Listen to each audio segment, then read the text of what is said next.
राज अल्लाह का और रिवाज रसूलुल्लाह सल्लल्लाहु अलैहि वआलिहि वसल्लम का। इसी अक़वाल ज़री के मिस्दाक़ राइट्स टीवी के नाज़रीन के लिए दो अदद खुशखबरियाँ हैं।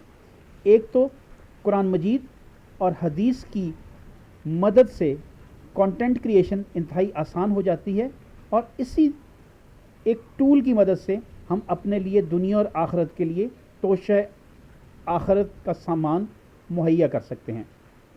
इसी हवाले से कुरान मजीद की दो आयात सूरह तकासुर की पेश खिदमत हैं। बिस्मिल्लाहिर्रहमानिर्रहीम, अल्हाकुमुत तकासुरु हत्ता ज़ुरतुमुल मकाबिर। गफलत में रखा तुमको बोहतात की हिरस ने, यहाँ तक कि तुमने कब्रें जा देखी। इंसान इस दुनिया में आमद के साथ ही साथ अपने माली वसाइल के लिए अपने तमाम तर वसाइल बरूए कार लाता है और अपनी तमाम तर तवानाइयाँ भी सर्फ कर देता है, जबकि आखिरत के लिए तोशे सामान मुहैया करने के लिए उसके पास वक्त नहीं बचता। हदीस आपके सामने पेश खिदमत है।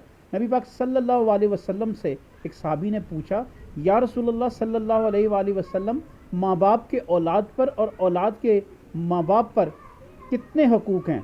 तो नबी पाक सल्लल्लाहु अलैहि वसल्लम ने फरमाया, माँ बाप ही तुम्हारी जन्नत हैं और माँ बाप ही तुम्हारे लिए दोज़ख का बायस बन सकते हैं।